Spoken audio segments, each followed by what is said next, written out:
Good afternoon or morning, wherever you are. We are connecting to many different time zones, and therefore we are happy you are joining us. Come and be with us today. We are excited you are with us in this particular period of or another chance for Julius Mbaluto life. And this evening, I'm excited. Evening in London, I'm excited.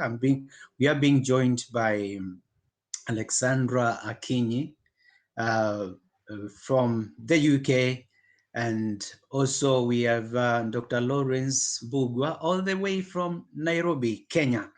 So we are connected. And the topic of our show today is pretty straightforward. Does giving back to community make a difference? That is a very fundamental question when we think about our duty to society, what we do in different times. But why ask? Perhaps some people are thinking, isn't it obvious? Well, it's obvious to you if you think you have had a wonderful story. Some people have got even different stories about the same thing. I'll give you a picture why we raised the question. One time when I was a student, a mere student in the UK, I was in the train, one of the train station in Notting Hill Gate, and I was just going home from work, as I was working part time. And then in the train station, I meet with this fella, a gentleman with a very expensive looking suit. And then he says to me, he comes across, he says to me, "Hey, guess what happened to me?" And I'm like, "Wow, okay, what happened to you?" And then he says to me, I left the office in a rush. I left my wallet in the office. I left my house keys in the office. Everything is in the office. So I don't even have money to travel anywhere. Can you help me just to get the transport? So looking at the way he was dressed, I'm like, oh, this is a very genuine case of need. And I gave him actually £5. You don't understand when you hear £5. Back in 1990s, £5 was your own whole week's shopping as a student. It meant the world to you. £5 was a lot of money that time here in the UK. So I gave him £5 because I'm thinking, wow, he's a gentleman. He looks okay. This is a genuine case of someone in need. And I went home feeling very nice about myself. I'm like, I've done something great. I don't mind it. It's my whole week shopping, but it made a difference because this guy will go back to the office, get his keys, go home to his family. He has his wallet, he has his money. Maybe the family will do some shopping. Then, my friends, the day after, exactly the same train station, Notting Hill Gate, exactly the same time as I was going back home, I meet the same gentleman. He didn't even change his suit. He didn't even change his script for something different. He forgot he met me before and he came with confidence. Hey, you know what? Guess what happened to me? And then I say, I was patient. What happened to you? And I'm thinking something happened to him because it's a different day. And then he says to me, I locked myself in the office. Oh, I left my wallet in the office. I don't even have Uh, transport. And I was so upset. I oh, was like, can I have my fiver back? The one I gave you yesterday. How often do you lock yourself out of your office so hungry? You know what I mean? It's so bad. So, you know what, my friends? There you go. When you do good, sometimes you think it works, sometimes it may not work. That's why we are asking the question, does giving back to community make a difference? That's our subject today. So, to help us explore this serious subject, I'm with Dr. Lawrence Mbugua and our great lady, Akinyi, Alexandra Akinyi, all the way from Kenya. So I just want to start with probably ladies first. You've observed the mm, protocol. What's your mm, take on this? first, I apologize for my weak connection on it, but yeah, from your story, it is sad that some people do take advantage of people like that in terms of seeking help. They destroy it for the actual genuine people who are out there who actually need the help. But at the end of the day, there is the guys who actually need that giving back of the community, and they need our help from foot to mouth and they actually want us, or they want the population out there to like to just see their story and understand it. And my take is, at the end of the day, it will be your due diligence as an individual to guide, but at the same time it is hard to know who's genuine, who's not. But it should be in your heart to give out. And I am actually glad to be part of a history where giving back was like a core thing. And yeah, I'll continue with it throughout my life. I don't know how I'll judge how it's genuine, but I'll give it out with 100%, trusting that I have helped someone out there. Yeah, I quite like that. What about you, Dr. Lawrence? What's your take on that? Yeah, I agree. I think giving back to the community is both a virtue and a responsibility for us. And I suppose for many of us who come from humble backgrounds, we know we are where we are because many people went out of their way to help us get where we are. And that's why it's, we feel the obligation or the responsibility to at least assist somebody else in the process. I do agree, as Alexandra has said, it's important to do your due diligence, check who you're sponsoring or the cause that you're sponsoring to make sure that it is genuine and where the funds are going are being applied. But sometimes it's not always possible to do that due diligence. As you said, in this person stopped you on the street and you may not have the time to go through. But I believe as long as you do it with your genuine heart, it will always work out. And I'm sure as you later found out about that person, they're not able to continue because with time, other people will also find out that this is not a real cause. So, but I think we should always try and do what we can. Indeed, indeed. As we continue to have our chat, of course, our list viewers, wherever you are, feel free to comment on our Facebook. We are live. We are live on Facebook. If there's a link, you can just click and connect, send your comments at the same time. But to do justice to our conversation, let me now properly introduce our panelists. We are with Alexandra Akinyi Obonyo, all the way from Kenya. Alexandra Akinyi Obonyo is a Kenyan. Her name Akinyi means she was born during sunset. And me, as a poet, I know the meaning of sunset and sunrise. I quite appreciate that because it's like a new beginning, a new day coming up, sunset, sunrise, and then sunset, like, whenever you see a day end, we need to thank God because what it means, you have completed a whole day. So when you see the sun goes down, there's a, figuratively speaking, great meaning in it. So Akinyi studied at Starehe Girls School in Nairobi, and today she's working with Royal Navy here in the UK. Big story there. And of course, when you see her background, Alexandra experience gained while volunteering at a scout organization and studies at Starehe Girls School in Kenya, instilled the discipline of giving back to community. Her experience ignited a passion for adventure and making change. And that's what got her job with the armed forces in the UK. So you see, this is a big story of giving back to community. Whereas on the other hand, we have Dr. Lawrence. Dr. Lawrence is a great friend of mine from a long time ago. He is a resort-focused project and program management expert with extensive experience in both in UK and Kenya in various real estate and construction. And of course, here in the UK, he happened to be um, lecturing at the same time. He's an academician at the University of Reading. He was one very instrumental in terms of hosting the first Kenyan property exhibition in London, all the way from Kenya, and therefore very much focused on investments in Kenya and of course over here. So we have benefit of very knowledgeable people on this particular subject. So we'll go back to Alexandria. So probably then just give us a brief about your humble beginnings and where you are right now. Currently, I am in the UK. I'm based in Portsmouth, that's the south. And my my story, well, it's emotional plus it's just beautiful, and I'm very thankful to go through that.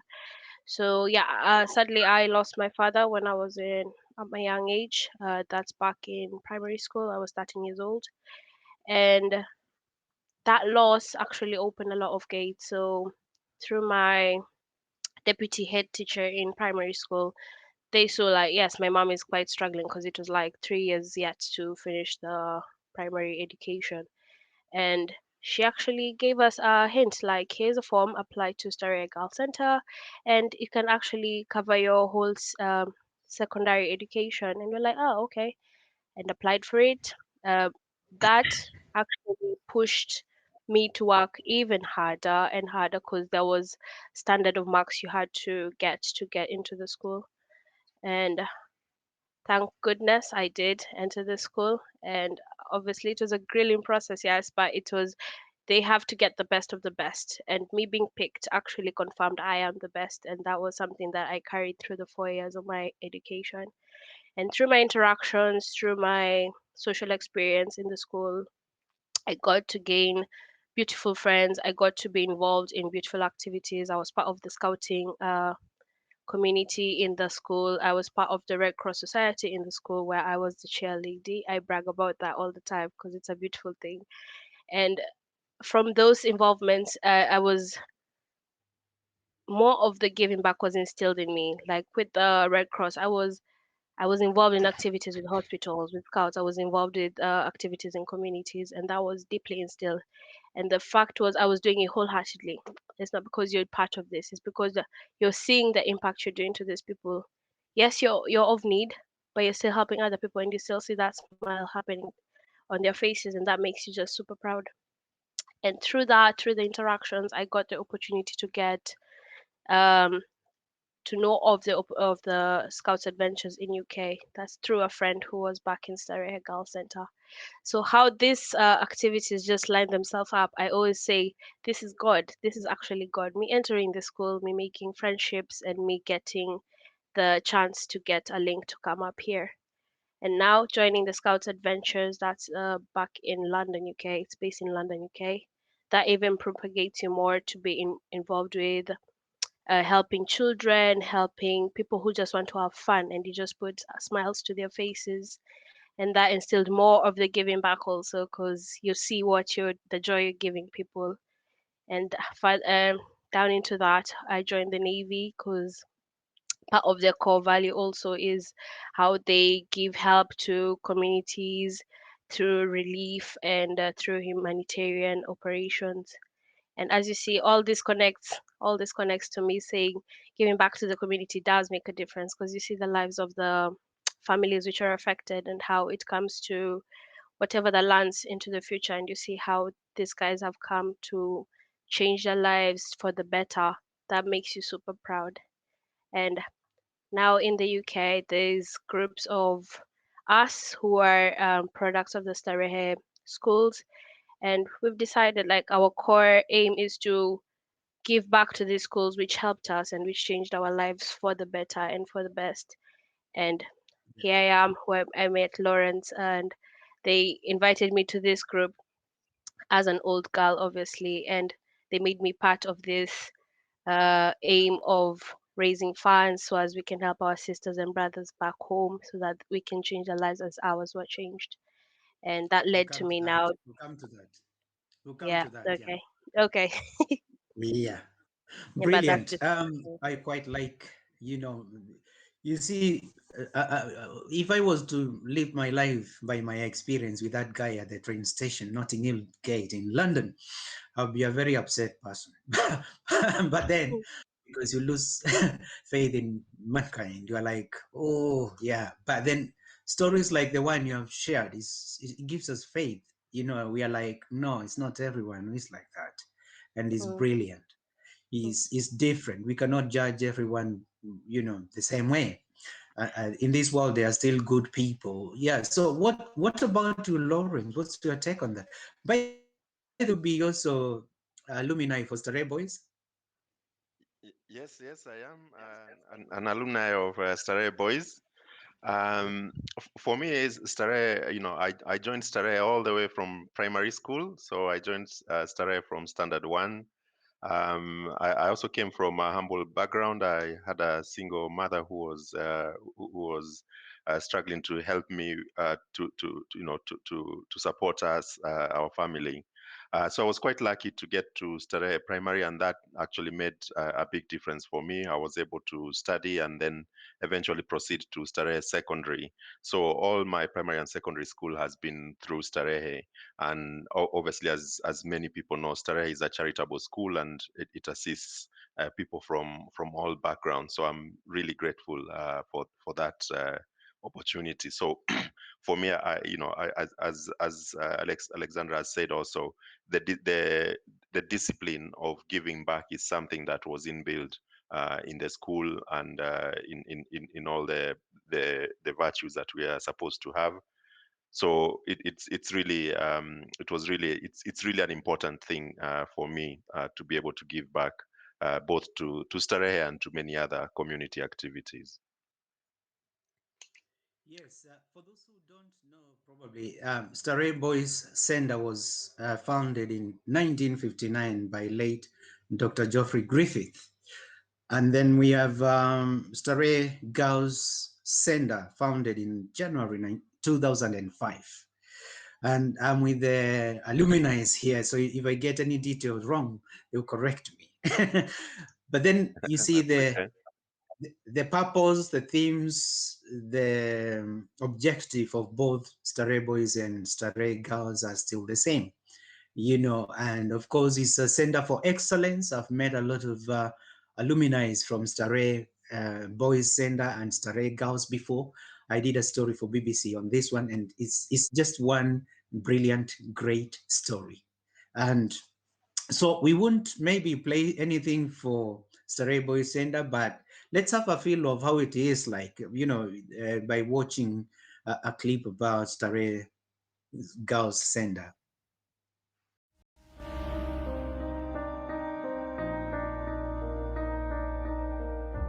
Starehe Girls Center is a charitable organization. It takes care of needy and bright students who would otherwise not have access to education.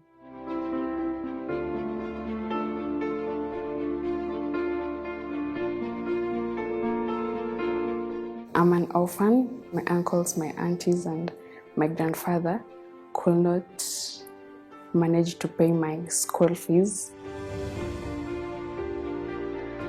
I was not able to pay for the school fees, the secondary school fees, after I got 412 marks in KCPE. A few years ago when I was in class 2, my mom fell sick, and from then on she's been bedridden for quite some time, so she's not been able to work in order to get enough money to sustain my sister and I. If it was not for Starehe Girls Center, I could not be able to get educated.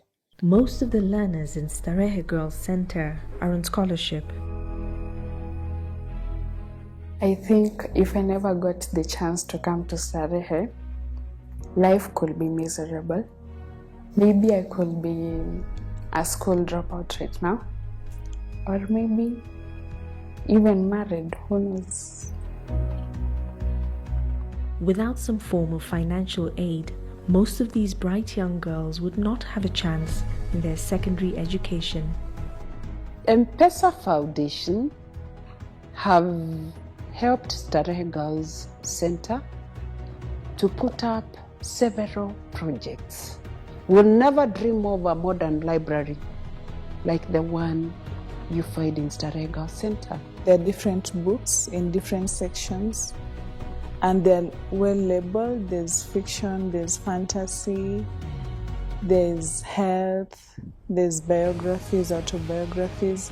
This provides a variety of knowledge to the students. They have put up a dormitory for us. I love this dorm so much because of very many things. As you can see, there's no metal box around. We have closets. We keep our clothes there and everything. Our beds are so neat because of the bed covers that are provided. We also have rec rooms where we can read during the weekends or in the evenings after our classes. So we have the laundry place where we are able to wash our laundry. The M-Pesa have helped to put a water treatment plant where the sewer is treated. The computer labs. The girls are accessing books online. Previously, we had one computer lab. The computers were so less. We were congested. You could find like one computer you share amongst like 4 people. So it has changed because M-Pesa Foundation has added the number of computers in the school. We never used to have e-learning in the school. The students now can have access to e-learning. We have e-books where they go and get them. A ground where all of us, the girls, the teachers, and sometimes part of the neighborhood, coming in to refresh and get healthier. Being a basketball player, it's really nice just knowing that as I'm heading to the field, I'm not going to find a field that is muddy, neither am I going to find a field that is just full of stones, but the field I'm going to find there is just spectacular. They have decongested the classes. We have even started a 4th stream. We are trusting we'll get more classes so that we can even add more students. More students will get access to education. The only way I can say thank you, the only way I can give back to M-Pesa and other sponsors is only by working hard and working smart in order to ensure that I don't let down those people who really believed in me.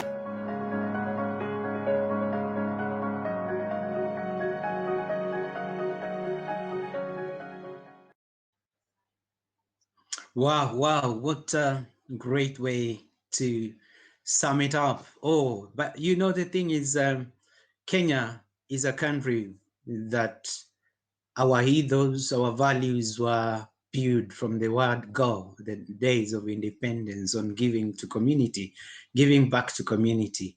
The rallying or clarion call by the first founding father, President Jomo Kenyatta, was the Harambee spirit. Harambee in Swahili. It's like pulling together. When people pull together, you bring resources together, you can do a lot of things. You can achieve a lot as a community. And therefore, that's why you find like Starehe Boys Center, Starehe Girls Center is the best example to showcase what it means. Because here you have very bright students, you have the brilliant students from across the country just working hard to score the highest to get a place in that place. They don't come there just because they are not hardworking. They come there because they're really hardworking and they do well in exams. So it's a place where the best will come. And of course, when we see all these sponsors rallying around to make all this work, and it's not 1 year, it's been many years, it's something to really be proud of as a country. I don't know what comes to your mind, Alexandra, when you watch that clip. Oh, that really took me back, and to see it's even more developed now, that touches my heart. Because in our time, yes, it was the muddy fields. There was not that much. We could not explore that much of sports. You had to get out of the school to explore the sport you're interested in. So to see where it is, that is beautiful. And seeing that the numbers has even grown, that makes me more proud to just be part of that school. Brilliant. And what about you, Lawrence? Yes, I think as you've seen on that video, and it's important to acknowledge the sponsors there who are the M-Pesa Foundation, who supported some of the work that was done at Starehe Girls. But even from Starehe UK, which we'll be talking about shortly, they've also supported a lot of the development at Starehe Girls and also at Starehe Boys. But I think the essence is that of the school is to give the best education to underprivileged girls, and therefore, you know, create an environment that is excellent for them to perform very well. So I think that's the big thing that is to note there. Sometimes I think, as we were speaking before we started, someone mentioned this school looks very modern. And I think that's the idea, that most people feel that they want just to support, very grassroots, maybe people studying under trees. And certainly there is a place for everybody to support charities. But I think Starehe Girls itself has proved that, you know, we are able to support girls and turn them into members of society who are able to contribute, as we see Alexandra and myself doing, and many other people who've gone through the schools. So it's a big initiative that it's very impactful. It makes a big impact in people's lives. It makes a big impact in people's lives. So it's a really important initiative. Indeed, indeed. And yes, you're right. We don't want to compare ourselves with the worst. You see, if you want to win in this life, you compare yourself with those who are doing better than yourself. Absolutely. And therefore, when we see right, even in its current state, we want even better than that. And yeah, sponsoring is more opportunities. You don't have to think, oh, this is Africa, we go for those students studying under trees. That's not the narrative we want to send. We are like, we want the best for everyone in the country. We want the best. Yeah. And you cannot say, yeah, oh, these ones are doing good, we wouldn't support. What about the future? So there's a lot to be done in the future. So that's a kind of narrative. And you know, I'm so happy to be speaking with both of you, because you've proven that you know, it makes a difference to be there and give back to the community. You know, it's amazing. It does. So Yes. yeah, because also you have done amazing things individually, which you have excelled in. Also, we'll touch a bit on that, and we'll start with Alexandra. How is your career in the Royal Navy? How did you find it? How was your first day like? I mean, it's not every day that you find yourself in such a serious place. Oh, definitely. How I found it, as I was just doing my volunteer work, there's days where you're given a break, obviously, you just go relax. And I just searched, and also having friends around you, they say, oh, there's like, you talk about things back home, how things are, and then you start looking for opportunities, and just came across it on the internet. They were vastly recruiting people then, and I jumped on the opportunity, applied it through the internet, and it was a go, and started the process on. Mine actually took less of a time compared to other people, which is very surprising and very nice. And joining in, I went headstrong. I literally knew this is all about physical, and it's all about command, and you have to be this soldier and all that. But going there, it actually was relaxed, very relaxed. But the physical part was still there, so you had to be very in tune with that. And that I totally prepared for running in the wee hours of the morning, running the wee hours of the evening. I passed some. Literally, I was never a runner. Like, I hate running, if you ask me, but I had to do it for that cause, and I managed to do all that I had to do to pass. And joining in, it was a very beautiful experience from the get-go, because it's this new environment. Yes, you're used to it, because some things are actually very similar to my high school in Starehe, like how you sleep with other people in the same hallway, like type of beds, and the discipline that is there is quite similar to Starehe. I was like, this is very familiar, and all that you had to do to be at par with what it is they want you to do at that minute, that was what I was taught in Starehe. So I was like, this will be quite a breeze for me. So really did not struggle on that end. I did not, but on the physical part, definitely struggled. I literally struggled on that side. But it was 10 weeks of training, Every time you train, you get better and better. You pass boundaries you've never thought you'd pass. You're trained on things you never thought you'll come across in life. And I was actually very glad to go through that experience. And now that I've settled in, I'm now in work based in Portsmouth. I love every experience of it. I'm currently actually not doing whatever it is I entered with, because when I entered, I was a logistics admin. So I'm like how you call HR in the civilian world. But as of now, I'm dealing with stuff with data and coding, and that's something new I never thought I'd come across. So I'm quite glad I'm in the Navy. It's opening new things I've never thought I'd experience in my life. I quite like that. Let me tell you a secret. I wanted to be a soldier, but then I realized because I can be very fast, if I'm trained to be a soldier, I'm gonna hurt so many people. And then I have a compassionate heart. I didn't want to do that. Oh, I don't right. want to hurt nobody. You are conflicted. You're conflicted with that, yeah. I don't want to hurt nobody. So Mm. that's why I ended up in journalism. That's the funny thing. I also had that mindset. Like I was like, should I tell my mom I'm joining the armed forces? Because I'm guessing they'll be like, no, no, no, no, no, my child, you'll go die out there. No, no, no, no. But the whole point of like when I read into it, more of the focus is on helping, relief, and traveling. And there was Which I like. nothing about there's nothing about combat, there's nothing about fighting and all that. It's about protecting. Yes, when it comes to that, of course, there's that call, but there's nothing like you will immediately go into war like something. No, no. It is a very different field to that.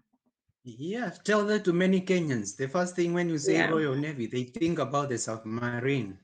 And Mm. those who fear water, they're like, I don't want to go underwater. No, I'm waiting. Wow. What about you, Lawrence? Ever Yeah. dreamed of becoming a soldier? No, and it's never crossed my mind. I think when things come running and things like that, I'm very scared. Although we used to have to do cross country early in the mornings when you are in Starehe, and I never used to like waking up early in the morning to run. I used to enjoy football a lot more. Yeah, but it's an impressive story from Alexia. I'm sure even when you are young, did you imagine you would be in the Navy? That's exactly it. Not at all. Never. Yes. Yeah, It It doesn't yeah, is a come that's in your very true. mind. nothing. No. It's absolutely. It's And as mind you're saying, blowing. opportunities are opening. You're now learning new things and travel, and eventually, maybe I'm sure when the economy opens, you'll be able to travel. So it's a truly inspirational and transformational story. And I'm sure you've just started your career, so I'm sure there's lots ahead. Exactly. We are very proud of you and we know you are going far. Thank you. Thank you Yeah, both. absolutely. Yeah, Dr. Lawrence, how is lecturing different in the UK from Kenya? That's another thing which is hard Yeah. to do. Indeed. So for me, my story is more academic. When I finished Starehe, I went straight to university in Nairobi. Then after finishing in Nairobi, I managed to get a scholarship to come and study in the UK for my masters. And again, after I finished my masters, I was again fortunate to get another opportunity to get another scholarship to do my PhD. And it was a bit very similar to what Alexia has just shared. I went through the internet, looked for scholarships, and managed to get them. So I was very lucky with that. So I progressed to do my PhD. And when I finished my PhD, I started working. I started working in London. I didn't want to go straight into academia. Straight away, so I went into consultancy and worked for a few big firms in London, and I spent most of my time, my career working in the private sector for various construction consultancy firms. Yeah, and it's only recently that I've now come back to academia and come back to teaching. Although I did get opportunities to also teach. I taught in Nairobi at the at Kemu University, and now I'm teaching at University of Reading. Although I've taught at a few other universities in UK. Back to your question about the differences, it's a big difference. I think the biggest bit I can say is that it's about the infrastructure of the universities. You'll find the amount of books, the computers, the facilities that are there in the universities in the UK. They're very superior to a lot, at least in our time when we were at the University of Nairobi. Maybe things have changed now, but I think the facilities, the libraries, all those resources are quite big. And then the second one I would say is exposure, at least if for those coming to study in the UK. At university level especially, you get to meet people from all sorts of walks of life, from all over the world. And I think that was really amazing as well for me to be able to interact with people from all over the world, from from so many countries, both Africa, Europe, Far East, Asia. So it was really exciting to be able to meet people from different cultures, and I think that opened my mind and my perspective on things. So that's been really great. I'd say those were the two main things. But in terms of the content and what we cover is very much the same material. I think we cover the topics. It's just the resources you have to enable you to do that just makes it much easier when you're in the UK. Well, maybe you can confirm for me. I heard a rumor that most of the time, and nowadays, even in the universities, we are told about things we may never use in life, like knowing all the capital cities of the world, and you end up never Yeah. leaving your country. Yeah. What about the content of what is told? Is it so that Yeah, different yeah, from UK as compared to Kenya? yeah. Well, that's quite a valid comment that comes across, and it's not just in Kenya. I think all over the world, people always question what are we learning in school or in university, and how is it being applied. And for me, my response in this is to say that there is a big spectrum of knowledge. From what we call theoretical knowledge through to practical knowledge. There are things that you can learn and be able to apply straight away and start using, and there's some things that are theoretical that you may not have the use straight away, but all of them are useful. And the example that I like to give is, for instance, we know about Isaac Newton's theory about gravity. That's a theory that came through, and if we don't even think about it, but we apply gravity. Gravity is around us all the time. And someone may wonder, why do I need to learn about the theory of gravity? I want to learn something that I can use, how I can maybe make a table or a chair. So for me, my response is that there is space for all that knowledge. Some may be theoretical, some may be very practical. And yes, we may have learned things in school that we don't immediately find their uses, but they build our minds and our ability to think theoretically, logically, critically. So all that is really important. So there is space for all that. On your point about the differences in terms of teaching with UK and Kenya, I'd say yes. At the university level, there is a lot more focus on practical application of the knowledge that is being passed. So most of the tests and the exams and the way the assessments are done, they're very practical. I recall the first time I came across what's called an open book exam, whereby basically it's an exam, but you're free to come with your textbooks. And I was quite shocked. I was like, wow, how is this possible? People are going to copy. And that was a big thing because we hadn't had those kind of exams when we were in Kenya. But in the UK, that is possible because the way the questions are designed is not just about reading what's in the textbook and putting it on paper. It's about applying it. So there are some differences, but they are I think even the curriculum in Kenya is changing now. We've got this more practical based curriculum. And there's more of that now growing, especially even from primary school through to secondary school. We are developing the new ways of teaching and learning. Indeed, and I agree with you. There is space for all these theories, and no one stops you from coming with a different theory, opposing theory, even to go with. Mm. So, in the case of Sir Isaac Newton, if he was throwing a mango up and down before he discovered Mm. the force of gravity, for me, I wouldn't throw the mango up and down. I would just eat it. End of story. Absolutely. That's my theory. Nice Yeah. mango, eat it. Don't throw it up Yeah. and down, just eat it. Mm. Anyway, we're going to the second part of this program. I mean, we just want now to talk about Starehe UK. So we'll kick off with Alexandra. Do you want to tell us what Starehe UK is all about? Certainly. Come back to Dr. Lawrence, you tell us what's happening and what's going to happen. Yeah, go on. Okay. Thank Okay. you. So this is a charity that is based here in the UK, and its core purpose is to raise funds for Starehe Boys Center and Starehe Girls Center back in Kenya. And that's through finding donors and finding well-wishers who give their heart out, and they give part of their money and all their goodwill towards the school, and funds it through uh, sponsoring a student or students, and also sponsoring like infrastructure and all the stuff in the school. Dr. Yeah. Yes, indeed. Lawrence?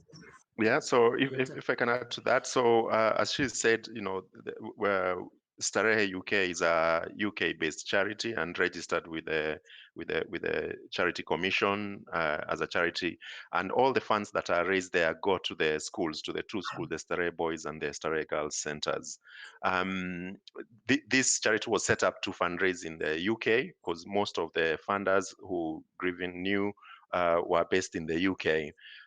And now, as many of the alumni in the UK and are progressing, we are now getting also the alumni to also take part in this so that they can contribute, and that's where these initiatives are coming from, and also to reach out to our friends and friends of Starehe who can be able to support both schools. So the funds, as I said, it goes towards sponsoring children, both boys and girls, who are not able to afford the education. And every little amount of money that you give certainly helps a lot. There's the website for Starehe UK, which is at starehe.org, and you can find details there about how the funds are applied and how to give as well. But it's a really transformational process. There's many people who sponsor from the UK, and we want to reach out to a lot more of them to be able to continue this good work that was started by Dr. Griffin. Indeed. It's giving back to Starehe, definitely, as we have clearly seen. It's value for money. It makes a difference. I'm talking to Dr. Lawrence Mbugua, a product of Starehe Boys Center, speaking to Alexandra Akinyi Obonyo, all the way again, working very seriously at the Royal Navy in the UK. And setting the pace for ladies, get inspired. You can be in the Navy too. It's not really a male dominated field as we have seen today. And inspiring us also a product of Starehe Girls Center. So therefore we see, connect, and do the right thing. Is a cause worth support. Now to you, Alexandra, when we talk about like different ways of doing this, of course you're about to, what does that involve? I think it's in your October or whatever. That's London Marathon. Yes, this is going to be held on 3rd of October of this year. And yes, I'm running for Starehe UK on their behalf, and we'll be raising money for both of the schools. And what it involves, first of all, it's my first time doing any marathon. So I'm quite excited about that. So I've picked the best marathon to start with, if I may say. The distance, scary, but I know I'll wing it. So what it means to me to do this, first I'm challenging myself. That I see clearly, and I'm very happy that I'm going into this new field, which I never thought in my wildest of dreams I'll be considering. And second of all, the cause that is pushing me to do this is because I know what that means, that someone out there is caring for me and looking out for me is something that can change my life for the better. So in my bio for my London Marathon, I explained how I got two sponsors. It was a German couple who I never knew in my life. They were talked to by someone else in the school, and they decided I'll choose this girl. I'll sponsor her through her life in Stare, and that really blows my mind to date. Like someone just is that willing to be part of this girl and make their life better. I want to be such a change to a boy or a girl, be it they know me, be it they don't, but that small change that has made me come to these levels, for me to be able to come to UK, come to join the armed forces of UK, because they call it the best navy in the world. For me to be part of that is because of one German couple who decided I'll go and change this life. So I want to be that light for someone back home and for many more in future. So me being part of London Marathon, the biggest charity event in the world, I know that will happen, and more and more opportunities will open for the school also, because it is something that is showing you sponsoring these people is not out in vain. They go out there with that thought of, I also need to do something that someone else did, and go forward with it. So it will motivate more of the sponsors who are out there to see your funds are really, really changing people's lives out there. And I'm a product of that. And I'll show them I'm a product of that. Yeah, I quite like that. I quite like that. Lawrence, you said you shy away from running, a bit more like me. Mine, I don't mind walking, but running sometime I'm like, it's not compulsory, is it? Exactly. Exactly. Yes, indeed, indeed. So actually, I know we picked this marathon. It took us quite a while actually to get a slot. We didn't realize it's quite difficult to get a slot at the London Marathon. So we tried last year, we didn't get through, and then this year we managed to get through. So we are very lucky that we managed to get the slots for both Alexandra and for the other runner who will be coming to talk to you hopefully in future. But the main thing about the marathon, I'd like to say, obviously, is that many people focus on the marathon, on the professional athletes. You know, we go see the Kenyans taking all the gold, silver, and bronze medals at the event, and that is amazing, and it definitely puts Kenya on the map. But I think the bigger thing is actually the whole marathon is about charity. You know, majority of the runners are not professional athletes; they're just people who have taken up an opportunity to run and fundraise for charities. So I think that's an amazing opportunity, and we are grateful that the London Marathon is able to give that something that is so visible, so that we can reach out and let people know about it. But at the same time, also make people realize that the London Marathon is not just about professional athletes, which is of course important, but it's also about charitable giving. And I'm sure there are very many other people from Kenya or from all over the world that are involved in fundraising in this charity, and you being able to focus on us and hopefully others as well. It's a big thing that we are able to do things for the community from all over the world through this London Marathon. It's quite, a noble thing to do. Also, hats off to those who have to withstand 26. Is this 26 miles? Distance marathon. it's I can do it if I was to rewind, but I can't rewind myself, where I am now. I'm like, I just want to walk, really. But the good thing with London Marathon, which is what I came to know through real life, Yeah. is that Yeah. you don't have to run. You can even walk the whole distance. We always remember the Yeah. First Lady of Kenya. She took 7 hours to complete the journey. So you Yes. don't really have to run, but as you're saying, it's all for charity because they are raising funds for different, project or things they are doing or focusing to support, which is a brilliant thing.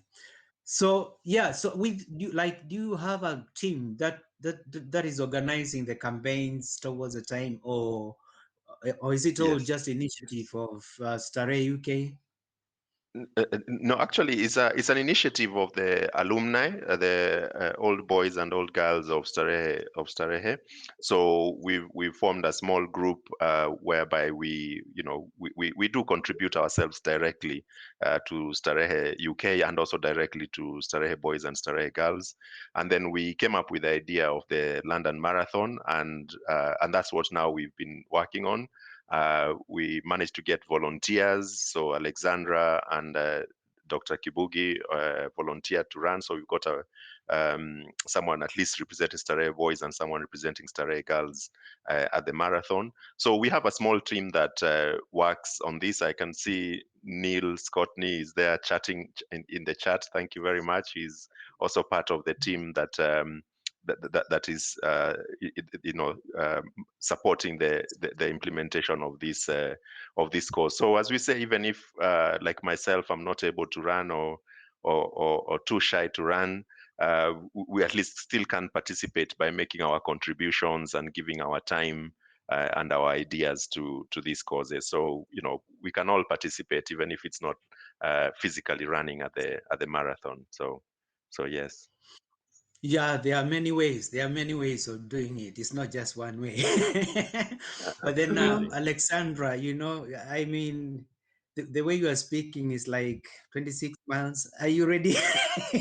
Are you going to prepare at some point? Start to do 2 miles today, tomorrow 5, like that and like that. She's already doing. Actually, yeah, I'm Already? already on trading. I'm getting in 8 miles, 9 miles. It's only that last week I was down for a flu, but literally, I the previous week I was running 1 hour 40 minutes straight. I'm like, oh my god, I can actually do this. I can run more than an hour, and now I do that, and now it's a common thing. That still surprises me, but now it's a common thing.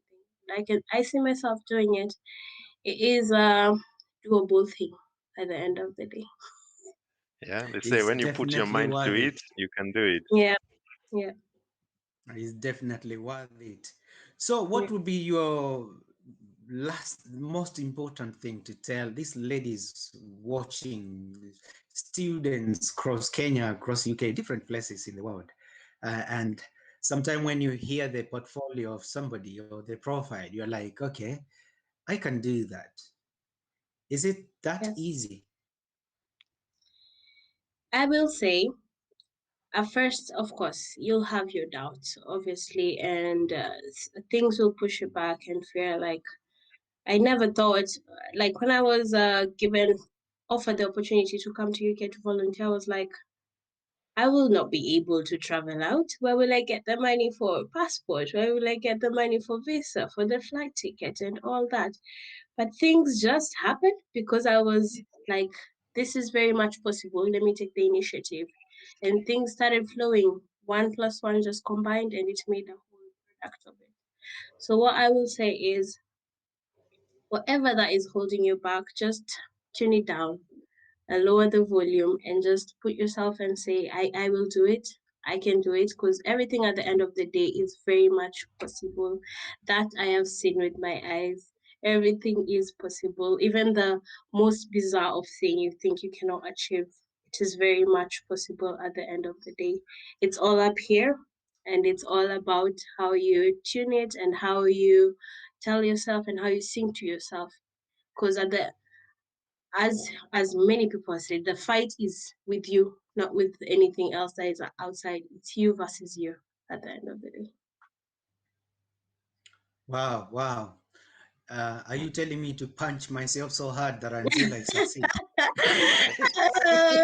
You can try if that's what works for you. Try it.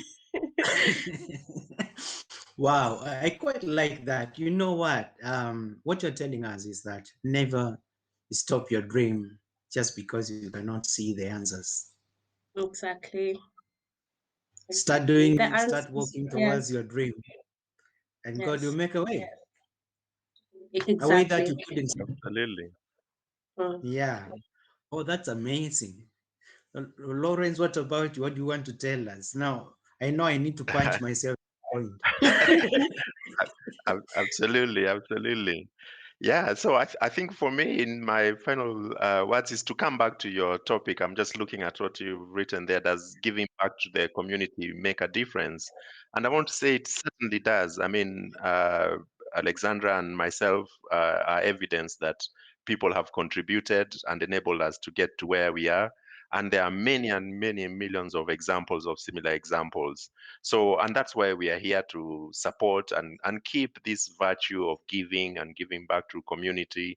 And certainly, we've set ourselves a huge goal to raise these funds, which will go back to supporting other children, similarly, who are maybe sitting somewhere in a village in Kenya, and they don't know, they wouldn't imagine that they would be one day going to school and having opportunity to study and change their lives. So yes, we hope that other people will be able to join us and help us help other people. So I call on everyone to support, and whether they're giving through us through this Starehe UK or even their local community charities, it works. I would say, in answer to your question, your topic question, it certainly works. JJ, do you want to do some of our responses from our viewers? Would you like me to come on camera a bit so that I can read? Yeah, you can just read them from wherever you are. Okay. Well, no. Let me come on camera if possible. I know. Yes, please. I know I can make it possible. Yeah. So there we go.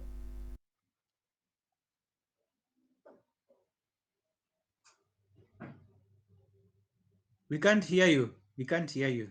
We can't hear you. I think you're. No. Sorry. Yes, we can hear you now. Sorry. You know, this business of muting ourselves, it causes a big problem. So now, no problem.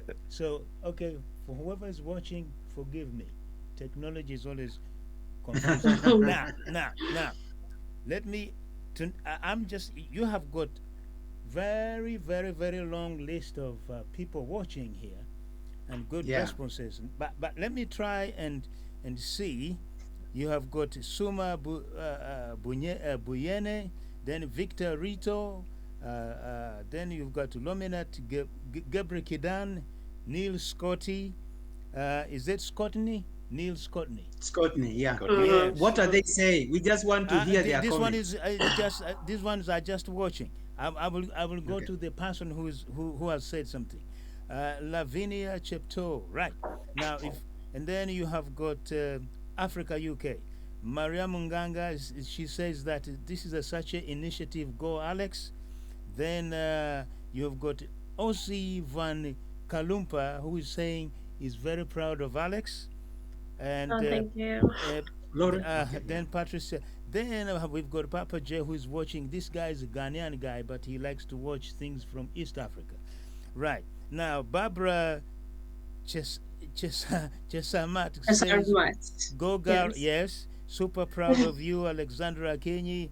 Thank you. And then, okay, Patricia Burgay is saying Alexandra Akinyi had really impacted most of us by sharing information about the Royal Navy. Big up. And then Jackson Mutua is saying, "Good job for my former student.